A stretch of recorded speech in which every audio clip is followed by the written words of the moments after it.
I just found a new secret way on how to use your Facebook ads even better. Let's go. Hello and welcome to today's video. My name is Ricky Hayes and I've found a better way that you can run Facebook ads. So as always, I make something that I want you to take home that you can use after this video to use however you see fit. I'm going to go through this and then we're going to go into Facebook ads. I'm going to show you how you can do this, but I wanted to give a bit of an outline strategy of this to help you further as well. Now, a number of my past videos I've been embracing AI and that a lot more, and I plan to, especially for cold ads, it's been working quite well to help with your various campaigns on Facebook, to enhance them and do Advantage Plus campaigns.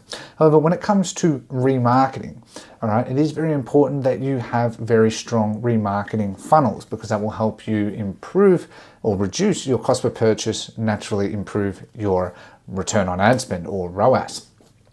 Because retargeting is such an important part, that's where you will find that you get 70% of your real profit, whereas cold is just to find people. This is a very important thing, and it's something that I'm implementing with my media buyers and that as well, to make sure that we're really targeting people as properly as possible with custom copy. And I'll even go into future videos where I'm actually looking at also, I'll be teaching it more as well, using OpenAI's backend where you can use what's called fine tuning, where you can upload a JSON-L file that allows you to actually have on-brand copy each and every time as well, so that way you're not having to use ChatGPT and constantly prompt it. You can actually use this and custom tailor it to your brand image. If you want something like that, let me know down in the comments. It's something I work on a lot with AI agents and that as well, that I also use to help my e-commerce brands, and I'm building more e-commerce brands because I absolutely love it. Now, part of this is the strategy. So the strategy is basically, instead of running Advantage Plus for cold, remarketing, that we let it do all the work. At the end of the day, remarketing is very important to get the messaging correct, right? You're usually saying to people, hey, come back. Hey, did you forget something? You know, like with the DPA ad, right? It's really easy. Hey, come back, complete your order. Works wonders. We all know that. I've got videos on that. Go check that out. I'll add a card up below. But also there's, when it comes to custom audience retargeting, it's very important that you tailor it, because you might offer a discount. You don't want new people to see a discount. You only want them to see it when they either come to their website and use something like exit intent, or when they're seeing an ad, because you don't, you know, as much as possible, many people, you want to try and get them on their first experience without a discount code. You know, you don't want to give the discount code as much as possible because it means it's chewing somewhat into your profit. So if you can avoid it, that can help you improve naturally your return on ad spend, because naturally then you're going to do that, and then you can run coupon codes and that down the line in a much easier sense via things like email marketing campaigns. I've got videos on that coming up as well. So basically, remarketing, as I said, is the key that we're sort of talking about here, and I'll just show you how to do this. It really isn't that hard, and then I'm going to go into a bit of an overview strategy that I sort of do to help guide you depending on where your business is at. So I have three parts: starting, growing, scaling, and then heavy scaling, basically. I should add, this is what all brands do pretty much, sort of 80-90%. So once you sort of learn this, you really don't need to know much more. It is, if you're using a tool like CRM, like Klaviyo, Omnisend, Debutify email, you can export your leads and have them in here and use them for retargeting as well. But I'm just going to be generally talking today about using VC, add to cart, initiate checkout, and purchase are the main 4 events for retargeting that you focus on. And we're also going to, in a future video, I'm going to be making a video on LLAs as well, and a strategy around LLAs to break it down. I've had a few people message me about that. Right, so the goal here is you have hyper control, hyper targeting, right? And as your brand grows, you're going to have more data, so you can do even more hyper targeting. And that's why I broke it down into 3 steps. So firstly, your starting brand is phase 1. So up to 1K a day is basically, pardon me. At 1K a day, you want to run 30-day VC, view content, minus 30-day purchase. You won't be having many purchases at this stage, but you will be obviously like huge amount, but you always just want to include and exclude, right? And I'll show you how to do that with Advantage Plus. It sort of hides this and encourages you to do it the old way. With this, you can sort of do it the better way. At $500 a day, then you want to do 30-day ATC minus 30-day purchase. What you're doing is, as you get more sales every day, you're going to be getting enough add to carts. If you run it at like $100 a day, you're not getting enough add to carts, right? On average, a purchase now, we're looking on Facebook, especially as you grow, is going to be in between, if you're doing really well, $20 to $40. So if you think that if you're spending $100 a day and you're getting 5 purchases at, let's say, $20, on average, you probably get about 3 to 4 times the amount add to cart. So if you're getting 5 purchases, you'll probably be getting 20 add to carts as an example, okay? Which is fantastic, but it's not enough pixel data to do retargeting.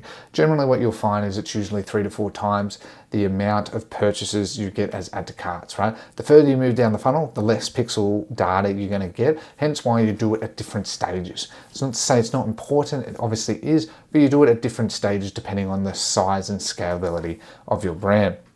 So here's with the growing brand at $1,000 a day. This is where you break down your audiences further. 14-day VC, 14-day add to cart. So start with 14-day VC minus 14-day add to cart minus 30-day purchase. I generally start at this stage so what I'm doing is I'm tunneling it down. So I have 30-day and 14-day. So my copy will be different for 14-day compared to 30-day, right? So what I'll do with that as well is, and I didn't add that in, minus 30-day VC as well. I need to update this as we sort of go. Sort of get my point, right? You want to do 14-day minus 30 days. So you just want no overlap. The point of that is that you're targeting people in a shorter space of time. You have more data. And usually when you sort of do this as a first step, you just say, hey, something along the lines of, we seen you checked out this product. Hey, did you forget to complete this order? Come back, complete your order now. And what I usually do is I try and reduce the amount of discounts I give as much as possible. In fact, I try and avoid it. The reason is you want to only use discount codes ideally when you're running things like a Black Friday, Cyber Monday sale, like a birthday sale of your brand, an anniversary sale, something that's very important, specific to your niche. Like let's say you're a dog trainer, if there's a specific dog celebration day, maybe you do that and you give a special discount. You want to keep your discounts as much as possible for those types of days. It always works better. It is a more long-term strategy, so in the short term that's not going to work very well for you, but long term it will. At about $2,000 a day, you want to do those are the same. Pardon me, I didn't fix that up. At about $2,000 a day, you want to do 14-day add to cart minus 30-day initiate checkout plus, minus as well, 30-day purchase, right? So you're targeting purchase. So with someone that's purchased, and I should add here as well, minus 30-day. Now you might wonder, why would you take out VC? Because what you're trying to do is you're just trying to segment that people that just VC and not add to cart. So these people have just added to cart. So naturally they'll have VC, but specifically people that have added to cart, not initiated checkout, not initiated purchase. So they're pretty close, they just need a bit more pushing. Those people I actually offer a discount. VC, you don't try and offer discounts until probably 2 or 3 steps down for remarketing. With add to cart, they're very close. So I would offer a 10% discount. 5% is too low, 10% you start with. Usually you want to go up to 20%. So if you do it over, let's say 4 remarketing campaigns for add to cart, for example, I would do 2, that would be that. 10, as I said, 20%, because you don't want to go beyond that, because email marketing is where it kicks in, and that's where you usually want to offer the bigger discounts, 20 to 40%, and that's where people get super excited. And for Black Friday you might offer 50, 60%. That goes absolutely bonkers because people are in that frame of mind. So I'm just putting that a bit there, and then obviously scaling beyond 2K a day. This is just an overview, right? Like every brand's a bit different, but I'm just trying to teach you that you want to segment your remarketing, and then we're going to go into the ads manager, and I'll sort of just show you how you can do this really, really easily. There's plenty of people I recommend on YouTube. I'll put some links in below for some of the media buyers and agencies that I sort of follow to learn all of this as well from, that I recommend going to check out, because I'm always watching others and I'm just wanting to present that as well. I'm always learning from others, and again, at the end of the day, I'm far from perfect. So this is what I sort of do. You want at 2K, you want to do 1-day VC, minus 7-day add to cart, 7-day initiate checkout, and purchase. What I mean is that you'll be getting that much traffic, 2K a day. getting thousands probably of people, at least hundreds. And so you can go one day and then you say, hey, we've seen you check out our item, come back and buy, because you want to keep that fresh. And then you would go 1, 3, 7, 14. I can make a full strategy on this, but I'm just giving the overview that you just keep going down. So basically this whole point is you want to do inclusions and exclusions. And the more that you're getting in terms of revenue for your business, the more remarketing campaigns you want to do. And when you do these, I recommend that you do it one remarketing campaign per product. So it's very tailored. Make sure you have your custom audiences as well as your ad sets really well named, because otherwise this will become a very convoluted and confusing strategy. I've been there, done that many times. And also at this point, you also want to start doing purchase remarketing. You'll be getting enough purchases. I said that on average, if you're getting $20 to $40 cost per purchase on average, you'll be getting enough purchases with your pixel data. You can run that. I would run that as a low budget campaign, depending on how much you're spending. If you're spending $500 a day, I'd probably set it at $20 a day. I honestly wouldn't spend it as much because the frequency will be high.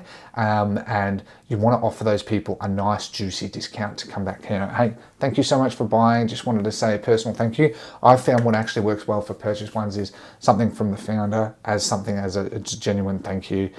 Works extremely well. So as I said, heavy scaling, I keep breaking down the audiences to shorter windows, more creatives, and I repeat. This then allows you to scale a lot further, and you just sort of keep repeating that. So you keep trying to segment your audience, inclusions and exclusions. Don't get confused that if you take out initiate checkout, it doesn't take out the view content. You just want to segment your audiences. And so what I generally do at this stage would be, when I'm growing that's why I use Miro. I use Miro to put out a full plan that's very tailored to my marketing per one, and then I'll just get my media buyer to be like, hey, this is sort of what I want to do, and they'll work with the graphic designer and copiers and stuff as well. So that way they sort of more hands off for me. I look at the high level view, but that's sort of what I recommend doing. If you need any suggestions for media buyers, let me know, of course, as well. More than happy to make introductions there as well. I like to help people out. I've got some great media buyers that I've worked with that are open to work there. And but otherwise, I recommend learning this yourself. So let's now go straight into the Ads Manager, and I'll just show you an overview of how you can do this really, really easily. And it's all just about mapping it out, right? So as I said, the hard part in this is just mapping it out and then making sure the copy and the creative are aligned, and then the rest is actually really, really easy. And I just wanted to teach you that you need to do things in steps, right? There's no way that it makes sense to do this type of stuff from the beginning. You do it once you hit certain thresholds, right? And this is what major brands do. They just do inclusions and exclusions when it comes to this, and then tailor the creative and copy to the stage that they're in. And that's what helps boost conversion, because as well as that, people will move into different remarketing lists and they'll see different ads. So that's why you want to do the inclusions and exclusions to try and really solidify it. It can become confusing. So that's why, as I said, I use something like Miro or some tool where I can just sort of map it out so that way I can review it. Yep, no, actually, no, that wouldn't overlap. And I add little notes and stuff. Like you can see here, you can add notes, you can change colors, you can even add comments, activity, so on and so forth. It's just, honestly, Miro is a great little tool for this. As a little side note, let's get into the Ads Manager now. Hey guys, so I'm just in the Ads Manager. I've just made a new test campaign. I won't rename it and stuff, but let's go into the ad set. This is where the magic basically happens. If you want to know stuff about custom audiences, I can teach you all about that. I have that in some other videos as well. You can go check out these videos there on learning more about Facebook as a beginner level. So you can see here that you've got this audience definition is technically broad. You want to go further limit, you want to go switch setup, and it's still set to broad, right? So you can see that when you add your custom audiences, this should change. So let's do product 1 day VC and add exclusions of that one, right? And don't use a suggestion. Okay, so you want to just sort of narrow it down. And you can see what it basically it's done is that it's gone from narrow to broad, right? From broad to narrow. And that's sort of the thing, right? When you're doing retargeting, you want to make sure that it's set from broad to narrow, and you just want to do that. And that's why it's so important as well. One, it's really stupid that like you can do search there, but this is why what you do is I mean, this is just a habit I've gotten into. You got lookalike, it'll automatically pick up lookalikes compared to custom audience. I just in the habit of making sure I put CA for custom audience, and then I'll put the product name, then I put the collection, the product name, the amount of look back window, and the event, right? So VC. So I will go and I will make all these custom audiences. It takes a bit of time, right? So again, I just wanted to show you that, you know, to do this, you go under audiences. As a general tip, if you're on Shopify and you're doing it this way, I strongly recommend that you use your product ID. You go website. You can use all of these, of course, as well. You can use a customer list as well. So what I mean by, as I said earlier, is you can export your leads, import them here. There's a template and you can just upload it. And then what you can do is, if you've got those leads as well, you might want to you want to upload them there, and you can just add them as an exclusion as well. Really, really easy, because then the people like that will only see that for certain campaigns. A lot of the people that are in your email list will be purchasers. So you might want to actually, what I actually do, especially at scale, is I will add purchasers and non-purchasers as an email list, right? So that way, non-purchasers, I'm happy to actually have as an inclusion for a number of campaigns, and then purchases would be an exclusion, let's say for someone who hasn't purchased before. I don't want someone that has purchased to see those ads. So you usually want to do 2 of those. Again, if you have plenty of leads in your CRM like Klaviyo, Omnisend, Debutify email, then you do that. Really, really easy. And as I said, it gives you instructions. Just follow the instructions. You can see you've got a template here. You can import from MailChimp or download the file. You download the file, download it from your CRM, and just copy and paste the data across, right? Follow the data. Basically, really what you need is the identifier, is the email address, the phone, and the ID, really sort of the main ones, and it sort of matches at the rest. It's not 100% perfect, but it does a pretty damn decent job. So with a custom audience though, you go website, you go next, because I just wanted to show this. You choose your pixel, which should be there automatically. You choose the event type. Now, obviously, because I'm not running an e-commerce brand where in this ad account, that I don't have initiate, checkout, and purchase. So let's just choose view content. Audience retention is a look back window, basically. I just call it that. And you can refine by URL parameter, aggregated value. I'd never use those. I just use parameter. And then I just use content ID. You copy the content ID from the URL string on the back end of the actual product in Shopify. So you go in Shopify, go to the product, look at the URL, the final string, copy and paste that in there. Don't use the URL. URLs change for SEO and everything, but the content ID never changes. It's stagnant. Customers never see it. That's just something unique to that. And then save it. And you're going to have to do this a few times. If you do 1, 3, 7, 14, all you're doing is you're doing the exact same, changing that and setting a name, and you can add the description. I actually started adding descriptions more too. It just sort of helps, again, when you're having a look here. As you can see, I've got a few custom audiences, right? And you can see that overall, not bad, right? But if you have lots of them, you know, the filters here are pretty crap, right? So you'll find that, you know, and you can add columns, but very, very basic.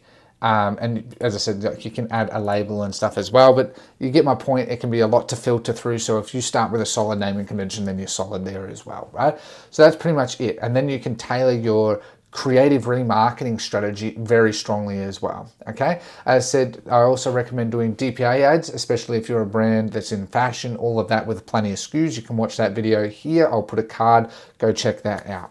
Otherwise, I hope this has been helpful. Again, this resource will be in the description. Use it as you see fit. I hope it helps you. I'm constantly learning. I've got upcoming more videos on Facebook. I know a lot of people want to learn that as well. Let me know if you have any suggestions on content as well. Otherwise, thank you very much for your time. Have a lovely day. Take care and goodbye.